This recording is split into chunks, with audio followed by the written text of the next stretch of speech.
Hello, my name is Claire Simon. Today we're going to be talking about building classroom community in all aspects of the phrase. First step is creating an intellectual climate for your students. First things first, at the beginning of the year, I think it's important that you give an expectation of failure. And I know that sounds harsh and it doesn't quite make sense, but I think it's important for a teacher and educator to communicate the idea that their students will not always succeed. They will not always get everything right on the first try, and that's okay. Um, and setting up that option of it's okay to fail the first time and try again will really allow students to feel like they have more choice in the matter. Along with the idea of students having choice, allow them to bring in their own interests, their own passions and hobbies. One, you get to learn more about them, their peers get to learn more about them, and it just isn't it's vital that you do this because then you know what makes them tick and you can even start to plan lessons around that, create something that grabs their interest more than maybe you had thought your original curriculum might. The end result should be to create scholars, not students. Learning is a lifelong art, not just something you do until you turn 18, and it's very important that students know how to continue learning beyond the formal classroom setting. Next up, we have the social climate. I think it's important for educators to explain the idea of being invited versus being welcome. And it's a very small but important distinction. A lot of people can be invited into something, but they don't truly feel welcome.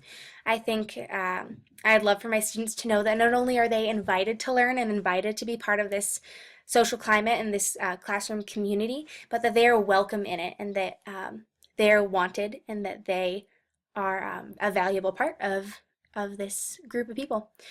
Once students start to do that, they feel welcome. They'll start to make personal connections, both with each other, with you, with other adults and educators that they interact with.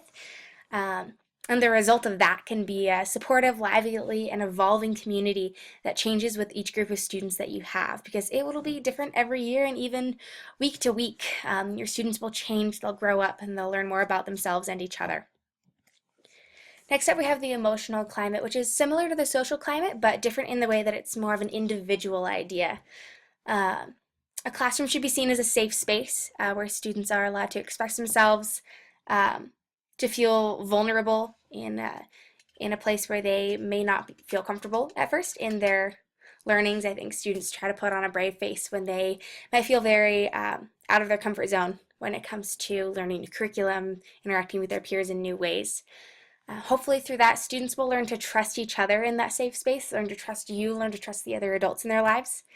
And that'll give them a feeling of a non-competitive community, but one that strives. So students don't feel like that there's a pressure to be perfect, but that they still should be striving and doing their best, doing whatever helps them the most.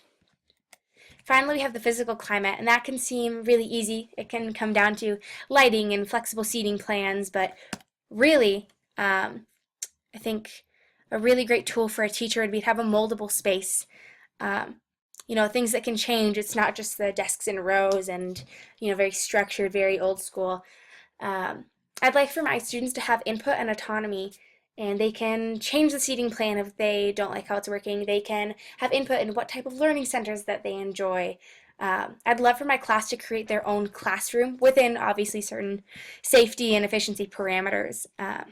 But it's their room for the whole year. That's where they spend the majority of their day. I'd like for them to create a space that helps them out the most. To sum it all up, I think it's important to set non-negotiables early on, to know that it's a safe place, to know that students are allowed to fail. Those are all important things that your learners should know.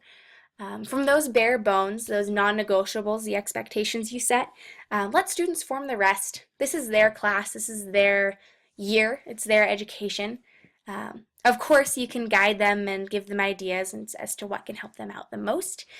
But generally, I want a student-centered community. I think that's very important, especially when you consider that they're the whole reason we do this. We should do whatever helps them the most, and a lot of times that's just listening to what they need. Thank you.